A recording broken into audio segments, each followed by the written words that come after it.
Assalamualaikum warahmatullahi wabarakatuh. Yang terhormat kepada dosen pengampu mata kuliah Filsafat Bahasa, Bapak Dr. Abdul Qasim MAG, izin di sini saya Kamila Zahra dengan NIM 122120034 akan mempresentasikan materi tentang bahasa pendidikan dan relativitas bahasa, sebuah telaah mendalam. Pada kesempatan ini, kita akan mengupas tuntas interaksi kompleks yang terjadi antara bahasa, pikiran manusia, dan seluruh proses pembelajaran. Pembahasan berfokus pada tiga pilar utama. Yang pertama, memahami interaksi bahasa, yakni bagaimana bahasa yang kita gunakan membentuk cara kita berpikir dan memahami realitas di sekitar kita. Yang kedua, persepsi dan pembelajaran, yaitu mengeksplorasi hubungan antara struktur bahasa dan proses kognitif dalam pembelajaran. Dan yang terakhir, dampak global, yaitu menganalisis implikasi dari relativitas bahasa dalam konteks pendidikan dan komunikasi lintas budaya. Materi yang pertama yaitu relativitas bahasa.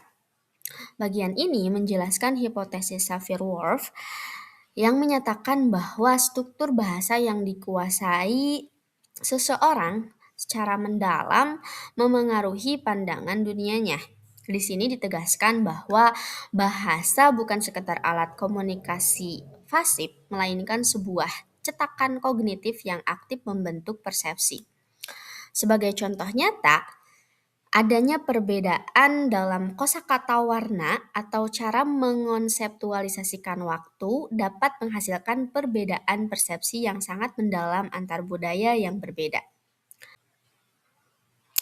Untuk merespon pengaruh bahasa terhadap kognisi, dunia pendidikan memerlukan pendekatan sistematis melalui tiga elemen. Yang pertama, kurikulum responsif, yaitu dengan mendesain kurikulum yang secara aktif mengakui dan memanfaatkan keragaman bahasa untuk meningkatkan pemahaman siswa.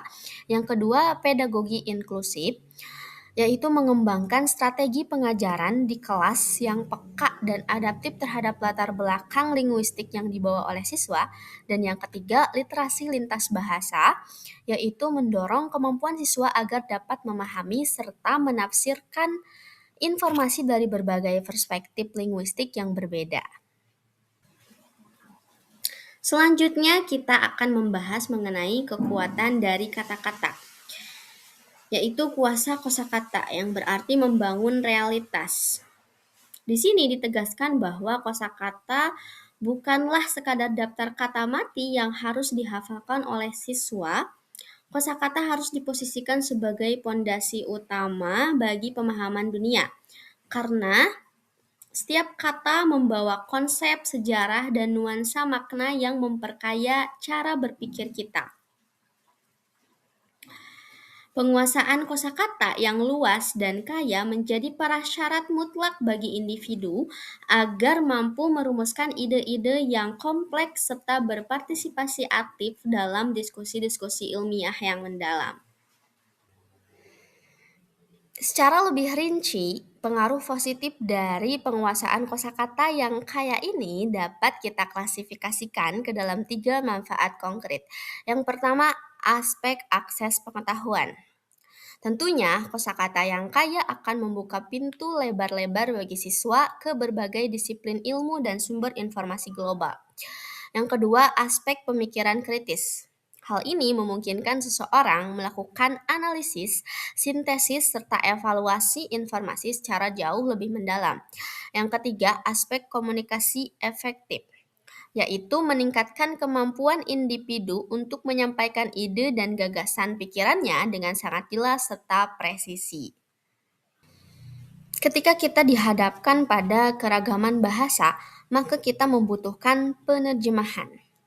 Secara filosofis, penerjemahan didefinisikan sebagai aktivitas yang melampaui sekadar transfer kata demi kata. Ini adalah proses pemindahan makna, nuansa budaya, serta konteks yang melekat pada bahasa asal.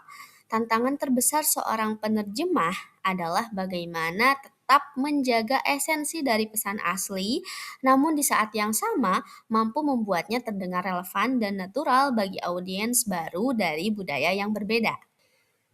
Tantangan penerjemahan tersebut semakin diperumit oleh fakta sosiolinguistik di mana bahasa selalu bervariasi berdasarkan faktor sosial seperti usia, gender, status, dan letak geografi penuturnya. Variasi bahasa ini memiliki pengaruh yang sangat besar pada aktivitas penerjemahan. Untuk memastikan akurasi dan relevansi budaya, kontekstualisasi menjadi hal yang wajib dilakukan. Penerjemah harus mempertimbangkan dialek, register, hingga konvensi komunikasi yang berlaku dalam budaya target. Untuk menjembatani kesenjangan makna lintas bahasa dan budaya tersebut, terdapat tiga pendekatan teoritis yang dapat digunakan. Yang pertama, penerjemahan harfiah, yaitu pendekatan yang fokus utamanya terletak pada kesetiaan penuh terhadap teks asli. Kemudian yang kedua, penerjemahan dinamis, yaitu pendekatan yang memprioritaskan dampak, rasa, dan resonansi pesan agar dapat diterima dengan baik oleh audiens target. Dan yang ketiga, penerjemahan komunikatif yang menitik beratkan pada aspek fungsi praktis serta tujuan teks di dalam kebudayaan yang baru. Sampailah kita di bagian kesimpulan. Dari telaah mendalam tadi, dapat kita simpulkan bahwa kesadaran akan bahasa adalah kunci utama untuk memajukan pendidikan dan mengoptimalkan komunikasi global. Ada tiga dampak besar yang bisa kita catat. Yang pertama, pendidikan yang lebih baik. Pemahaman relativitas bahasa dan kosakata dapat meningkatkan metodologi pengajaran dan hasil belajar siswa. Yang kedua, komunikasi yang efektif. Kesadaran bahasa